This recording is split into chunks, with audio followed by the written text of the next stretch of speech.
La Iglesia Cristiana Evangélica de Torre del Campo le invita a escuchar el siguiente mensaje de la Palabra de Dios, titulado La maldad del hombre y la gracia de Dios.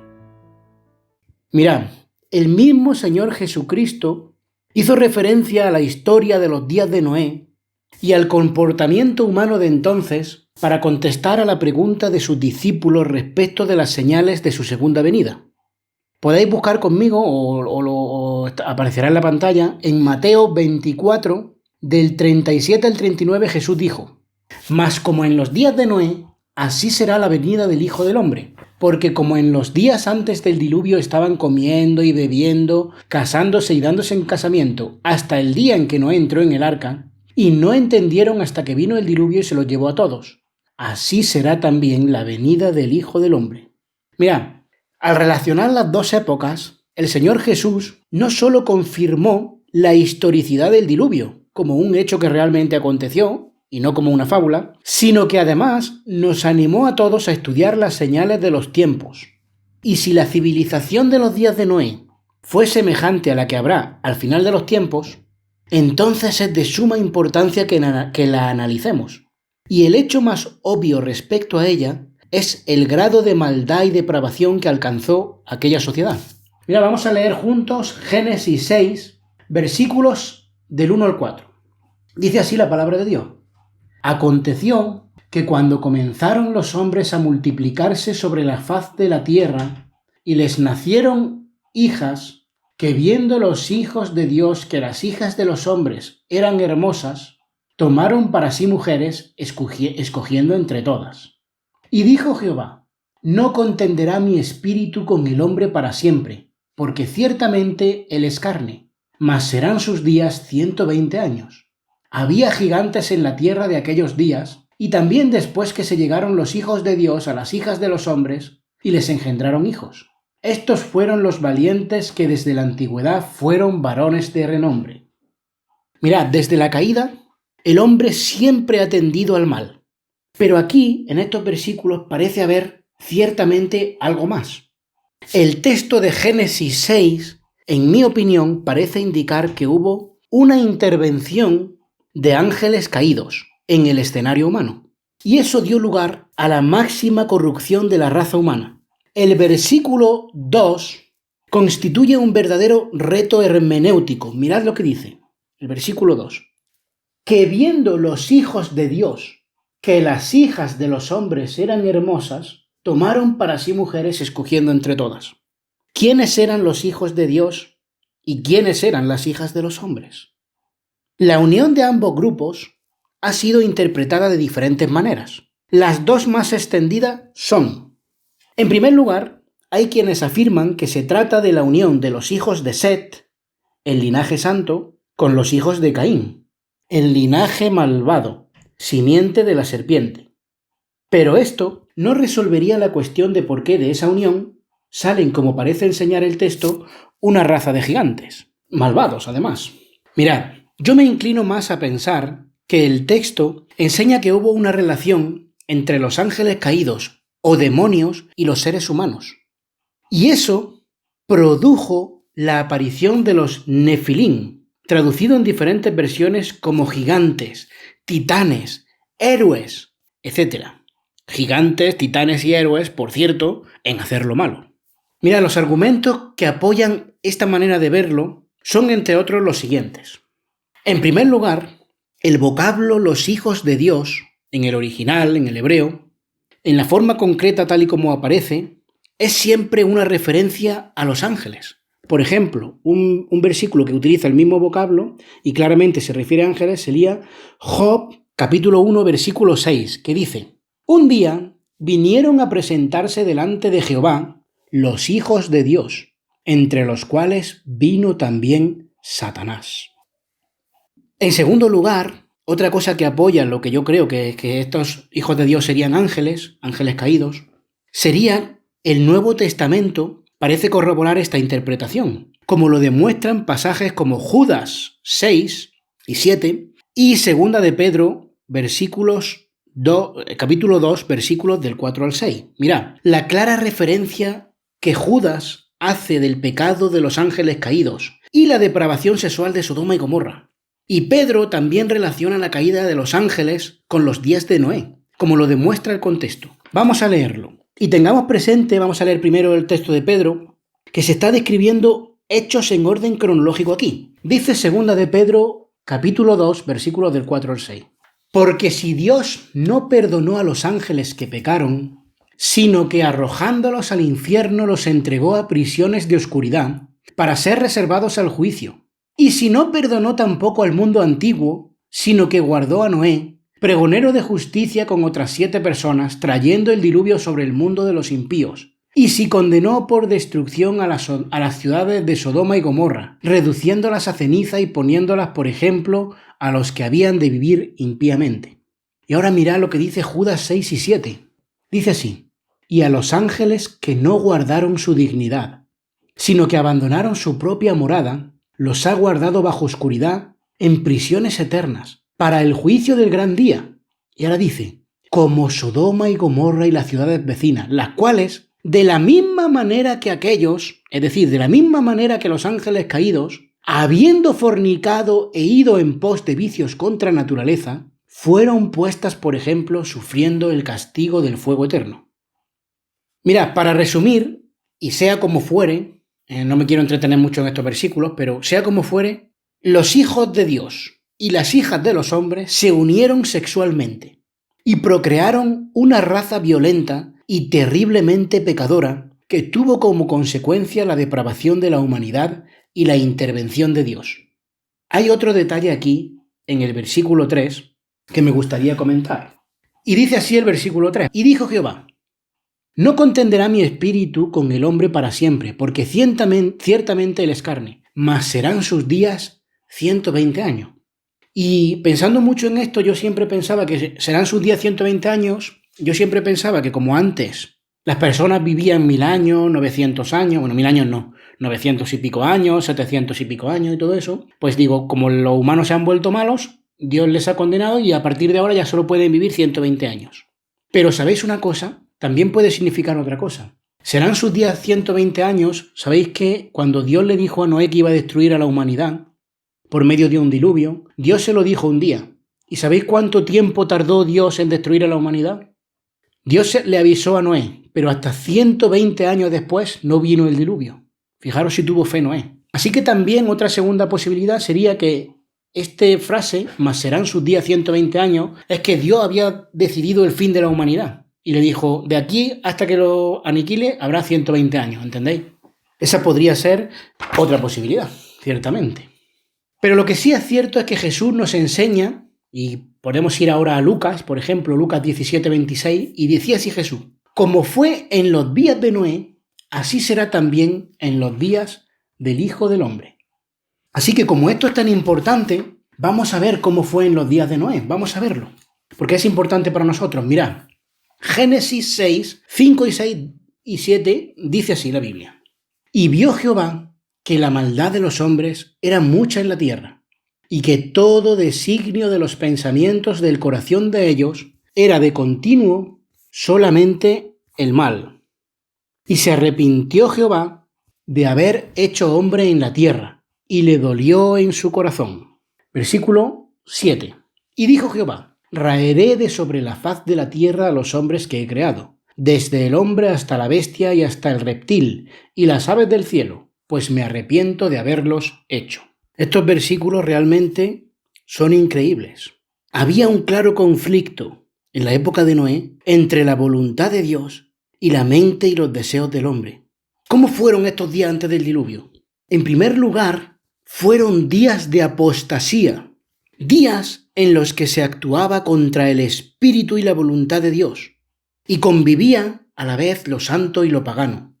No solo fueron días de apostasía, también fueron días de anarquía.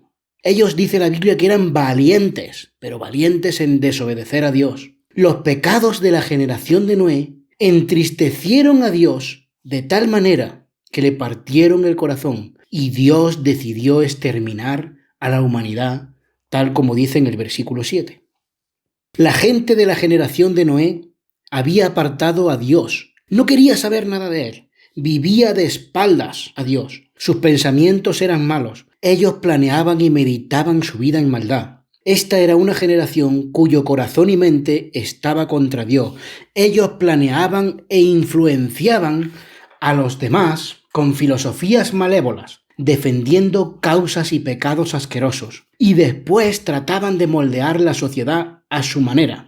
Cualquier niño que naciera en aquella época, a menos que alguien lo evitara, sería corrompido por esa sociedad. Y eso, tristemente, es muy parecido a lo que sucede hoy en día. Los mismos pecados que produjeron el diluvio en los días de Noé están llegando hoy al cielo. Los días de Noé también fueron días de apatía. La Biblia nos dice que en los días de Noé la gente vivía despreocupada, sin sueños por los que luchar, sin obligaciones que cumplir. Nos dice que se casaban y se daban en casamiento. Ellos compraban, vendían y no entendieron hasta que vino el diluvio. Igual que nuestra generación, ahora mismo hay una generación que simplemente bosteza en la cara de Dios. La sociedad de hoy en día nos impone valores malos. Dinero, coge más dinero, trabaja todo lo que puedas, llena tu vida con placer, con lujuria. La gente de hoy en día no le importa nada las cosas de Dios. Viven egoístamente pensando en sí mismas.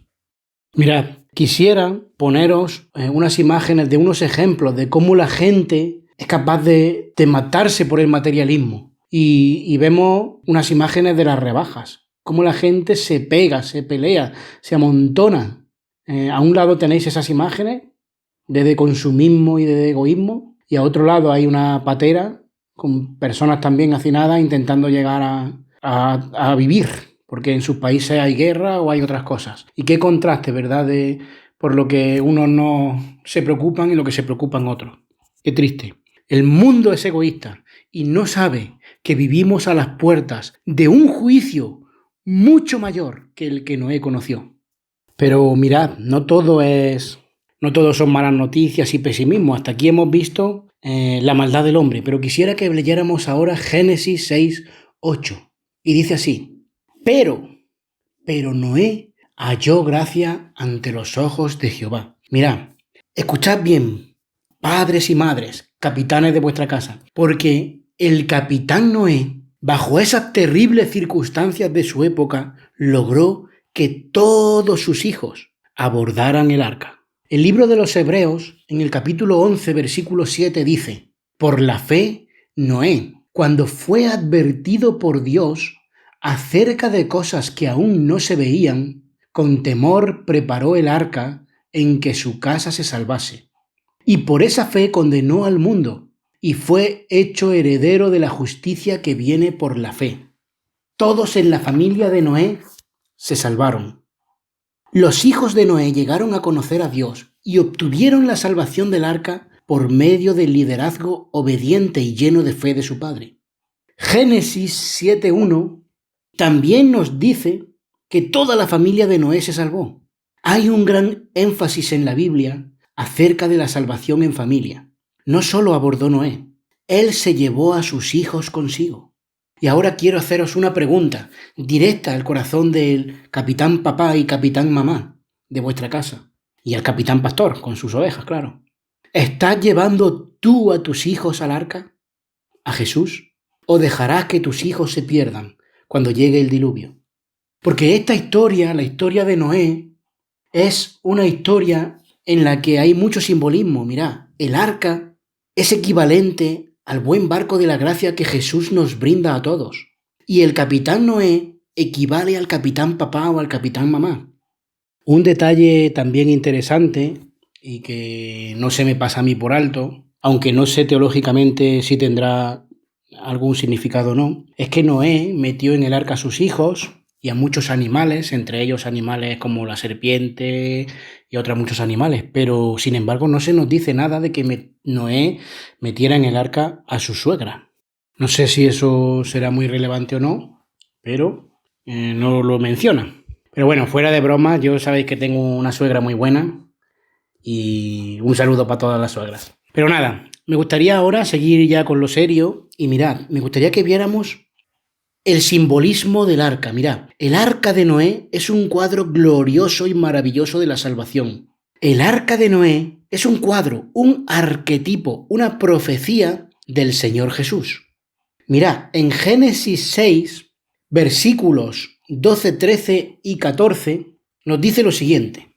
Y miró Dios la tierra, y he aquí que estaba corrompida. Y dijo Dios a Noé, he decidido la destrucción de todo ser, porque la tierra está llena de violencia a causa de ellos. Y he aquí que yo destruiré la tierra.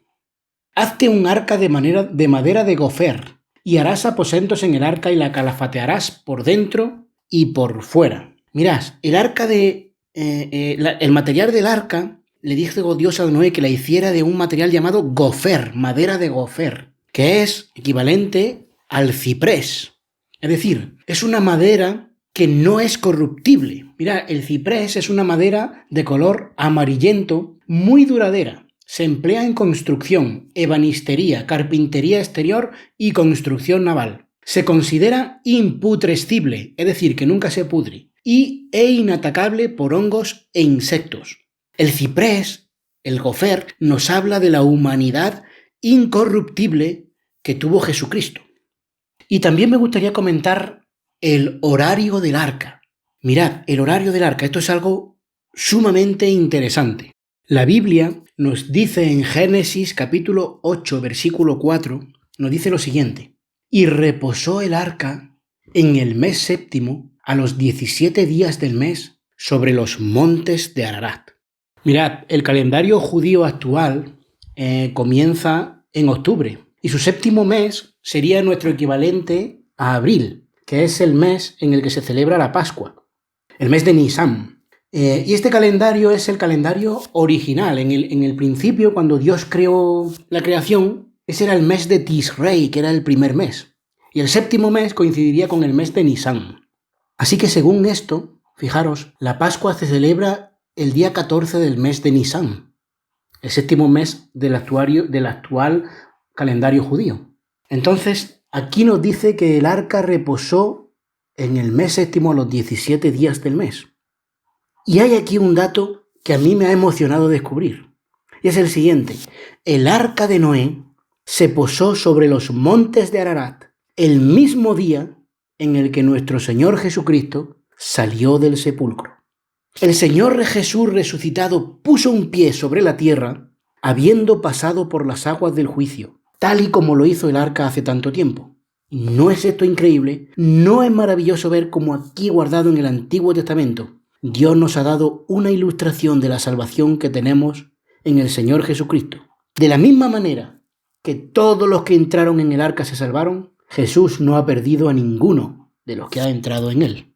Tengo que decir también, para ser justo, que cuando Dios sacó a los judíos del pueblo de Egipto, dijo, eso fue tan importante, a partir de allí se instauró la Pascua, que dijo que a partir de ese momento, el primer mes dejaría de ser Tisrei y pasaría a ser Nisan.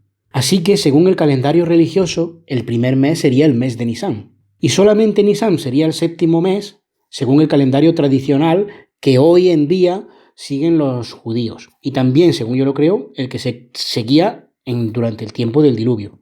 Vamos a seguir con el simbolismo del barco. Mirad, vamos a buscar ahora Efesios 2, versículos del 8 al 10. Y dice así: porque por gracia sois salvos, por medio de la fe, y esto no de vosotros, pues es don de Dios, no por obras para que nadie se gloríe, porque somos hechura suya, creados en Cristo Jesús para buenas obras, las cuales Dios preparó de antemano para que anduviésemos en ellas. ¿Quién recuerda su época de colegio o de instituto? ¿Quién de vosotros era bueno en lengua? Porque no sé si os sabéis, en lengua yo me acuerdo que nos hacían estudiar las preposiciones, a, ante, bajo, con, contra, de, en, entre, no sé si os acordáis. Pues bien, aquí en Efesios tenemos 3 preposiciones clave, 2 por y 1 para. Mirad, por gracia, por medio de la fe y para buenas obras. Quiero que las memoricemos. Mirad, si tú memorizas estas 3 preposiciones, por y para, por gracia, por medio de la fe, para buenas obras, entenderás la teología de la salvación perfectamente. Esto es también ilustrado de la misma manera en el arca de Noé. Primero tenemos la salvación por gracia. Mirad, en Génesis 6:8 se nos dice: pero Noé halló gracia ante los ojos de Jehová. Y no sé si lo sabéis, pero esta es la primera vez que se menciona la gracia en la Biblia. Noé halló gracia. ¿Cómo se salvó el capitán Noé? ¿Y cómo se salvaron sus hijos? Por gracia. ¿Y qué es la gracia?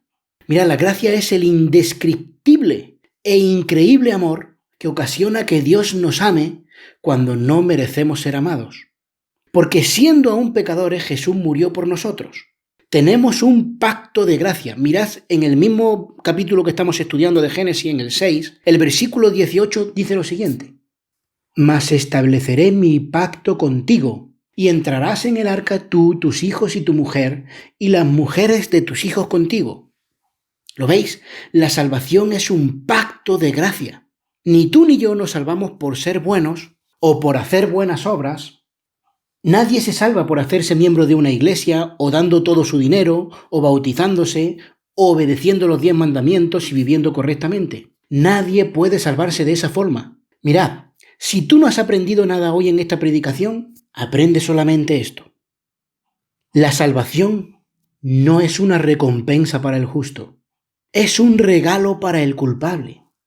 Noé no se salvó por ser perfecto o por ser un buen hombre. Él se salvó por la gracia de Dios. Y si tú vas para el cielo, solo será porque Dios, en su gracia, ha preparado un arca de seguridad para ti, el Señor Jesucristo. En segundo lugar, vamos a estudiar la segunda preposición. Fue por gracia, pero la segunda preposición, pero también fue por medio de la fe. Mirad lo que dice Hebreos 11:7. Dice: por la fe Noé, cuando fue advertido por Dios acerca de cosas que aún no se veían, con temor preparó el arca en que su casa se salvase. Y por esa fe condenó al mundo, y fue hecho heredero de la justicia que viene por la fe. Es decir, por la fe Noé, con temor preparó el arca en que su casa se salvase. Mirad, está muy claro. Por gracia fue la parte de Dios. Por la fe fue la parte de Noé. Génesis 7:1 nos dice que Jehová le dijo a Noé: entra tú y toda tu casa en el arca. Entra tú y toda tu casa en el arca. Cuando Noé cruzó esa pasarela con su familia, eso fue fe. Cuando Noé estuvo 120 años construyendo el arca, eso fue fe. La fe es la pasarela que nos pone a salvo en el buen barco de la gracia. Y nos queda una preposición: por gracia, por medio de la fe, y nos queda la última: para buenas obras. Para. Génesis capítulo 9, versículo 1, dice así: bendijo Dios a Noé y a sus hijos, y les dijo: fructificad y multiplicaos y llenad la tierra, una vez que ya desembarcaron. Bien, ¿se salvaron Noé y su familia porque fueron fructíferos y buenos y se multiplicaron poblando la tierra? No, ellos fueron fructíferos y se multiplicaron porque habían sido salvados. Noé no se salvó por ser fructífero, él fue fructífero porque se había salvado. El fruto no es la causa de nuestra salvación, es la señal, la evidencia de nuestra salvación. No somos salvos por la fe y las obras, no, somos salvos por la fe que obra. Y Noé estaba tan agradecido por lo que Dios había hecho por él que le obedeció tal y como nosotros deberíamos hacer. ¿Cómo hizo el capitán Noé para que sus hijos abordaran? Mirad, quiero hablar muy rápidamente de la seguridad del barco, de la seguridad del arca, la seguridad de tu salvación y mi salvación que Jesús nos brinda. Mirad, Génesis 7:1 nos dice así: y dijo luego Jehová a Noé: entra tú y toda tu casa en el arca, porque a ti he visto justo delante de mí en esta generación. Y Génesis 7:16 dice: y los que vinieron, macho y hembra de toda carne vinieron, como le había mandado Dios. Y dice ahora: y Jehová cerró la puerta del arca. Mirad, ¿quién cerró la puerta? Dios. Noé entró, pero Dios cerró la puerta. Dios no solo mandó el diluvio, Él encerró a Noé. Y esta es la razón por la que creo en la seguridad eterna e irreversible del creyente. Dios le dijo a Noé, entra en el arca, pero en hebreo esa palabra es un poco diferente. Nuestras Biblias pone entra en el arca, pero en el original pone Noé, ven y entra en el arca, ven y entra. Dios no le dijo ve y entra, sino ven y entra. Si el arca se hubiera hundido, Dios se habría hundido, porque Dios estaba en el arca. ¿Sabéis cuándo yo perderé mi salvación?